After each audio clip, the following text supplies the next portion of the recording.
Alléluia. Nous allons lire le livre Pierre 1er, chapitre 4 et verset 1.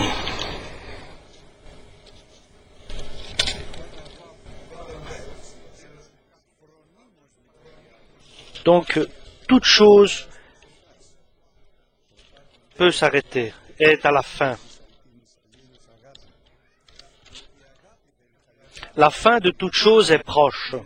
Soyez donc sages et sobres pour vaquer à la prière. Avant tout, ayez les uns pour les autres une ardente charité, car la charité couvre une multitude de péchés.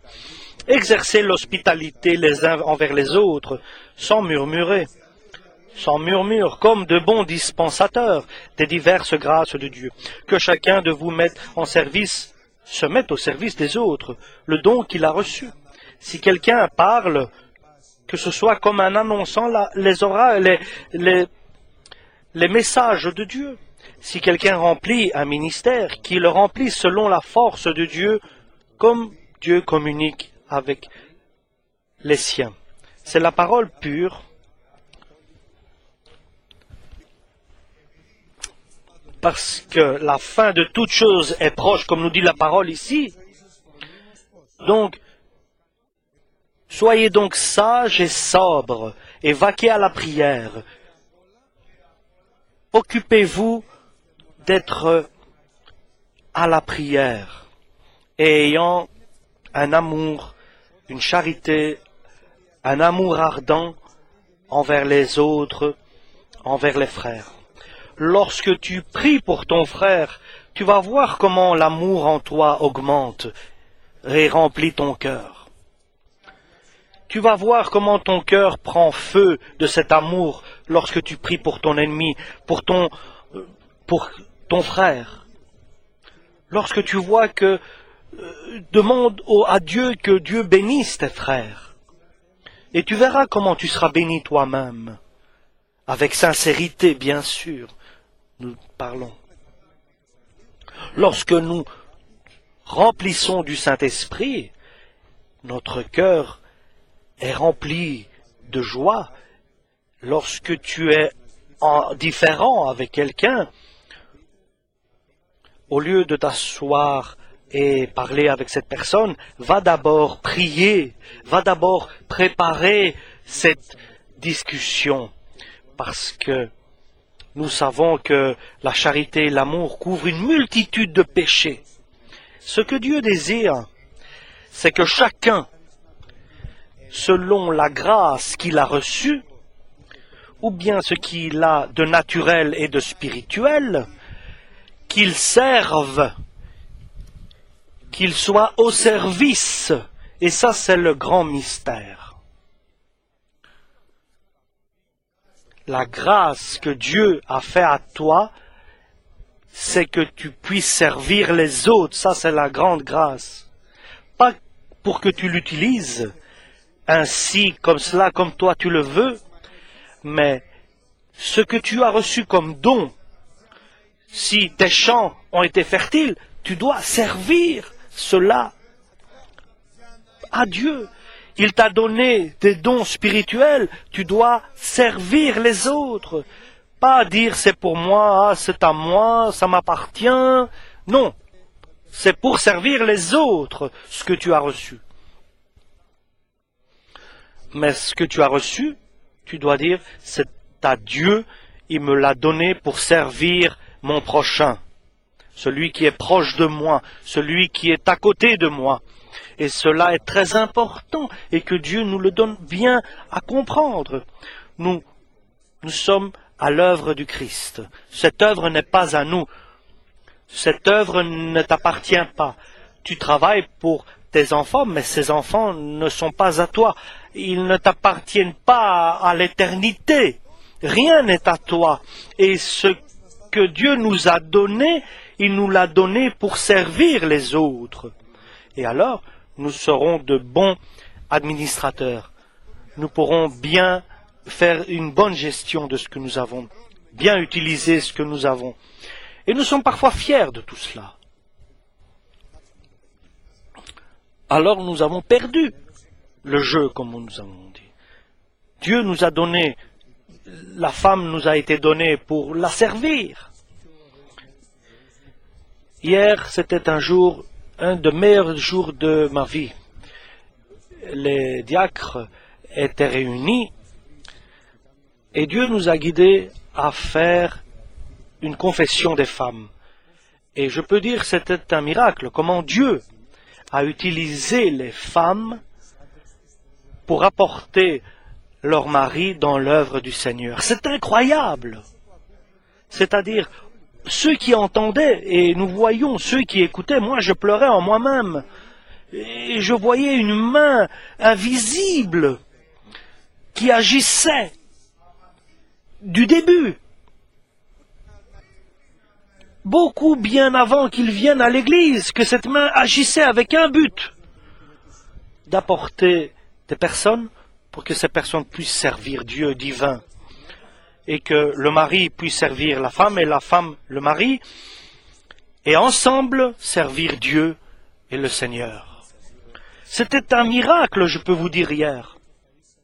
Donc j'ai remercié Dieu pour ces enfants, pour ces couples, pour ces jeunes, des enfants jeunes qui sont diacres. Et ce ne sont pas seulement eux, bien sûr. Tous, nous sommes tous. Nous devons d'abord comprendre, que tout ce que Dieu fait dans notre vie, il le fit pour que nous puissions servir, pas pour que nous soyons quelqu'un, mais pour servir. Amen, oui Seigneur. Et là est tout le mystère de la bonne gestion du spirituel. Ou bien je serai le patron, ou bien je serai dans le service, au service des autres. Si je pense que je sois moi le chef, sans moi, il n'y a rien qui se fait ici. Alors, Dieu va trouver quelqu'un de plus important, de meilleur que toi. Bien sûr, Dieu peut trouver.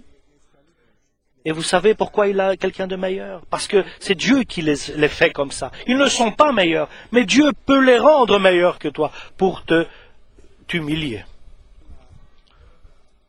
pour te rabaisser. Je peux dire que Dieu permet que je puisse faire une question, que je puisse poser une question à tous et à moi-même aussi.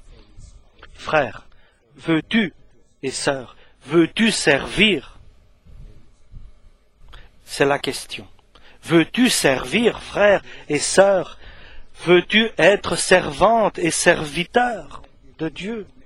Veux-tu servir ta femme, tes enfants, tes frères? Ou bien veux-tu être le chef? Veux-tu gouverner? Moi et ma famille, nous allons servir le Seigneur. Alléluia.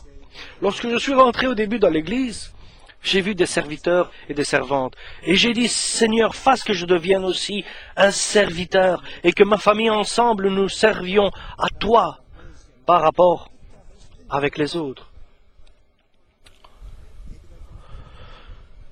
Et j'ai vu avec mes yeux, lorsque je suis rentré dans l'église, nous préparions pour 10 personnes et il y avait 50 personnes qui venaient. Et que cela plaît à Dieu. Parce que Jésus est venu sur terre pour servir les autres et pas pour être servi. Il a dit lui-même, et nous, pourquoi sommes-nous ici sur la terre? Pourquoi Dieu nous a apportés sur cette terre? Pourquoi il nous a rassemblés dans cette église? Et que nous donne-t-il? Pour avoir ou bien pour servir? Ou bien pour donner aux autres de ce qu'il nous donne? Je pense que nous l'avons bien compris tous. Dieu veut nous le dire à nous.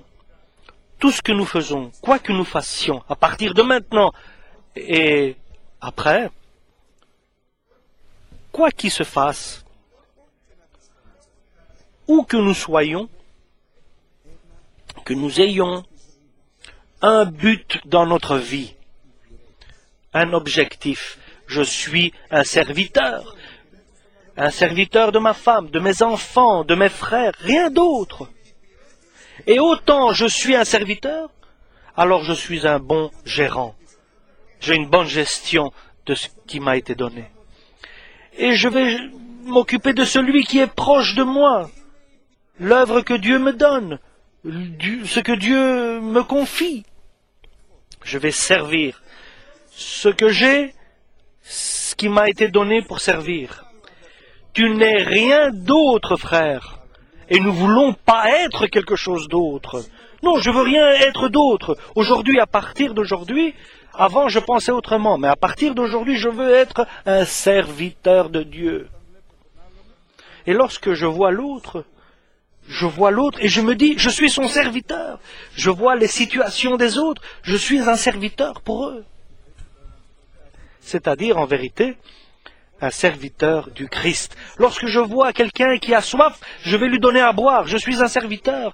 Lorsque je vois quelqu'un qui a faim, je vais lui donner à manger, je suis un serviteur de Dieu. De ce que j'ai, avec ce que j'ai, ce que Dieu m'a donné. Voulez-vous être tous des serviteurs de Dieu? Alléluia, gloire à Dieu l'Éternel, le divin, Alléluia. Combien Dieu va être glorifié lorsque nous allons faire ces actes-là? Nous pouvons, frères, demander à être des serviteurs à Dieu. Demandons-lui. Levons-nous, chers frères et sœurs, et demandons